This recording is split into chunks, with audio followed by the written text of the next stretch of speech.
अस्सलाम वालेकुम। आप मौजूद हैं अब्दुल खालिक के साथ अदबी डेरा पर। और जनाब, तीन अहम खबरें जो कि कल मीडिया में मेन स्ट्रीम पोजीशन जिन्होंने हासिल की, वो सब आज इसी व्लॉग में डिस्कस करने वाले हैं। सबसे पहले कि जो अहम स्कूल हैं, प्राइवेट अहम स्कूल, बड़े बड़े जो पोस्ट सोसाइटीज़ में स्कूल हैं, वो बाकायदा नशे की अमाजगाह बन चुके हैं। और वीडियो जो वायरल हुई उसके बाद जो सिचुएशन नज़र आ रही है, या जो ज़राए का दावा है कि बाकायदा वहाँ पे स्कूल इंतज़ामिया की तरफ से नशा फ़रोख्त किया जाता है, वो खुद नशे कारोबार में मुलविस हैं। ये सब कुछ इसी व्लॉग का हिस्सा है। और इसके साथ साथ हम आपके साथ डिस्कस करने वाले हैं जनाब कि जिन लोगों ने इमरान खान साहब को सादिक व अमीन का खिताब दिया था, वो चूँकि आप पछता रहे होंगे कि ये क्या पोजीशन हो गई है, वो भी इसी व्लॉग का हिस्सा है।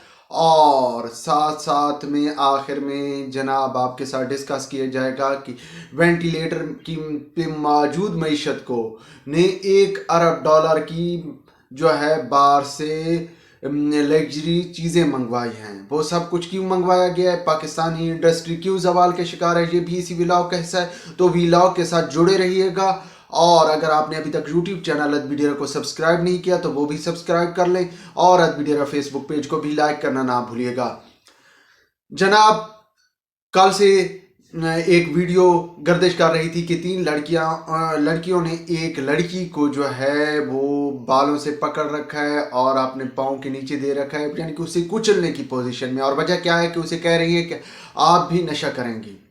ये नशे की लत क्या है जनाब, कि नशे की जो है ना, ये एक प्राइवेट और स्कूल, और वो स्कूल कहाँ है जी, डिफेंस में स्कूल है लाहौर की, यानी कि पंजाब के दिल लाहौर में वो वाक़या स्कूल है। और इसके साथ साथ वो जो लड़की है जन्नत और कायनात, और एक तीसरी का नाम मेरे ख्याल में तहरीम है या कुछ इस तरह का नाम है, उनकी ज़मानत भी मंजूर हो गई है। ये कानूनी प्रोसेस से ज़मानत मंजूर हो जाना। लेकिन जो चीज़ वाज़ेह नज़र आ रही है कि जनाब कि वहाँ ये सब कुछ कैसे हो रहा है, क्यों हो रहा है, और लड़कियों में इतनी दीदा दलेरी कैसे आ गई कि वो वीडियो भी बना रही हैं और साथ में उसे धमकियाँ भी दे रही हैं, मारपीट भी कर रही हैं कि भाई आप नशा करें। ये नशा जनाब बाकायदा, चूँकि प्राइवेट स्कूल एक बिजनेस का ज़रिया है, सरमाया कमाने का ज़रिया है, मतलब दूसरे लफ्ज़ों में रोकड़ा कमाने का ज़रिया है। तो रोकड़ा कमाने वाले हर तरह से जो है ना, वो हर ज़राए से रोकड़ा कमा रहे हैं। और बाकायदा जो है ना, वहाँ पे उन स्कूल इंतज़ामिया की तरफ से जो है मंशियात की फ़रोख्त जारी व सारी है।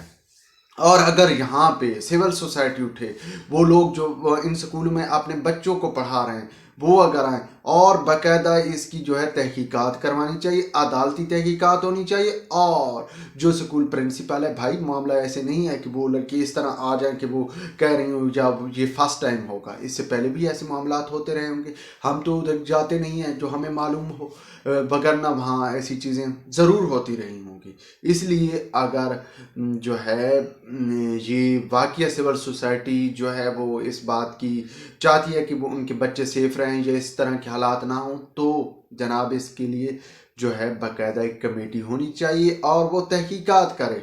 और जहाँ तक उन तीन लड़कियों का फेल है, तो उसके ज़िम्मेदार हैं भाई उन स्कूल के प्रिंसिपल साहब और वहाँ के टीचर। उनको कानून के मुताबिक सज़ा दिलवाने की कोशिश करनी चाहिए। और साथ साथ में अब लड़कियों के चूँकि वो तो बच्ची हैं, स्कूल गोइंग हैं, तो कानून के तकाजे या कुछ उनको कानूनी राहत मिलनी चाहिए उनकी एज के हवाले से। लेकिन उनके माँ बाप को तो भाई आप ऐसे कैसे हो सकता है कि बच्चे नशा कर रहे हों और या वो लगा रहे हों और वालिदैन को इल्म ना हो।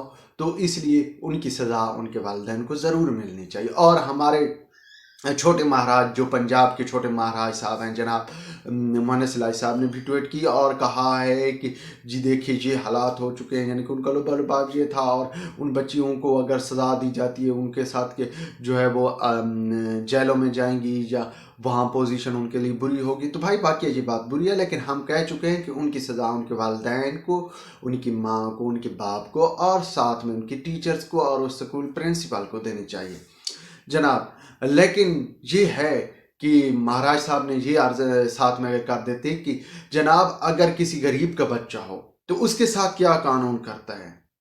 आपने देखा होगा अमूमन ये छोटे बच्चे, खसूसन जो भीख मांगने वाले बच्चे हैं या गरीबों के बच्चे, अगर कोई छोटी सी चोरी भी कर लें تو پولیس باقاعدہ ان کو مار پیٹ رہی ہوتی ہے، عدالتوں کے سامنے عدالت کے اندر کر رہی ہوتی ہے، لیکن ان کو کوئی پوچھنے والا نہیں ہوتا. کیوں بھائی؟ کیونکہ یار یہاں پہ قانون جو ہے نا، آپ جانتے ہیں کہ وہ لاڈلوں کے لیے، بڑوں کے لیے اور ہے. اور اسی طرح اس کے ساتھ ساتھ جڑا ہوا ایک واقعہ ہے لاڈلوں کے لیے کہ آج سے کچھ عرصہ پہلے، مطلب 2017 میں ایک بندے کو صادق و امین قرار دیا گیا تھا، اور ایک بندے کو پاناما نہیں اقامہ کی بنیاد پر جو ہے اسے صادق و امین کی بجائے اسے جو ہے نا وہ اس سے لقب چھین لیا گیا تھا کہ یہ صادق و امین نہیں ہے، کہ انہوں نے یہ ظاہر نہیں کیا کہ انہوں نے اپنے بیٹے سے تنخواہ کیوں نہیں لی. لیکن ایک بندے کی ساری چیزیں کھل کر آ رہی ہیں، ان کے لیے بھی قانون کچھ جو ہے نا، اور پہلے بھی اور گنجائش نکالی تھی، اب بھی نکال رہا ہے. اور اب انہوں نے خود ہی اعتراف کر لیا کہ انہوں نے $3 ملین کا جو ہے باہر سے جو امداد آئی تھی، کس کے لیے؟ شوکت خانم کے لیے. اس امانت میں، وہ چونکہ امانت تھی باہر کے لوگوں نے بھائی دی تھی کہ یہ وہاں پہ غریب نادار جو پاکستانی ہیں جو کہ کینسر کا علاج نہیں کروا پاتے، ان کے لیے یہ ہم خرچہ دے رہے ہیں، آپ ان کا علاج کریں. اب بھائی صاحب نے کیا کیا؟ وہ رقم جو ہے پراپرٹی میں اور سوسائٹی پراپرٹی میں، یعنی کہ کمرشل سوسائٹیز میں انویسٹمنٹ کر لی، اور اس کے بعد واقعہ انہوں نے کہا ہے کہ وہ پیمنٹ واپس آئی تھی. لیکن بھائی وہ ہم نے تو یہ دیکھنا ہے کہ وہ پیسے دیے کس مقصد کے لیے گئے تھے، اور جس وقت وہ انویسٹ ہوئے تھے اس وقت ڈالر کی کیا قیمت تھی، اور جب واپس ہوئے تو وہ اس وقت ڈالر کی کیا قیمت تھی. یہ اہم سچویشن ہے. بہرحال جن لوگوں نے ان کو صادق و امین کا خطاب دیا تھا، اب اگر کچھ ان میں ہوتا تو وہ ضرور فرنٹ پہ آئیں اور اپنی غلطی کا اعتراف کریں، لیکن یہاں پہ یہ سب کچھ مہذب معاشروں میں ہوتا ہے، ایسا کچھ نہیں ہے. اور اس کے ساتھ ساتھ جڑے ایک اور اہم خبر کہ جناب پچھلے 6 ماہ کے اندر جب ملک کے اندر ڈیفالٹ کا خطرہ پیدا ہو چکا ہے، اور خود بڑے لوگ ڈیفالٹ کی کہانیاں کہہ رہے ہیں، حالانکہ غریب کو اس سے کچھ نہیں ہے، اس نے یہی کرنا ہے کہ اینڈ پہ اس کے پاس خودکشی کا ہی آپشن ہوتا ہے جو کہ وہ کبھی بھی کر سکتا ہے. بھائی حالات یہ ایسے ہیں، تو معاشی حالات وینٹیلیٹر پہ ہیں، اور جناب ملک کے اندر $1 ارب کی جو ہے باہر سے لگژری چیزیں، موٹر سائیکل، گاڑیاں اور لگژری آئٹم جو ہے وہ منگوائے جا رہے ہیں. اب دیکھا جائے پاکستانی معیشت کو کہ یہ سب چیزیں پاکستان کیوں خود نہیں بنا سکتا؟ اگر وہ بناتا، باہر سے کوئی نہ منگواتا، خود بھی لگژری چیزیں بنائی جاتی. اب یہاں پہ انڈسٹری کے ساتھ اور خصوصاً سرمایہ کاری کی پوزیشن ہی کبھی بحال نہیں ہونے دی کی. اب پوزیشن یہ تھی کہ پچھلے دور حکومت میں جب سی پیک آ رہا تھا تو واضح امکانات تھے کہ یہاں اب سرمایہ کاری ہوگی، انڈسٹری آئے گی. لیکن جی وہی اسی خبر کے ساتھ جڑی ہے کہ جو لوگ یہ سب کچھ کے لیے تگ و دو کر رہے تھے، ان کو صادق امین ہی نہیں رہنے دیا گیا، ان کو سیاست سے ہی باہر نکال دیا گیا. اب پوزیشن یہ ہے کہ اب آپ نہیں روک سکتے، آپ قانوناً روکیں گے کہ یہ چیزیں آپ باہر سے نہیں منگوائیں گے تو کسی نہ کسی اور راستے سے آئیں گی. جن کو بھائی چیزیں استعمال کرنے کی، لگژری چیزیں استعمال کرنے کا شوق ہے، وہ باہر سے منگوائیں گے.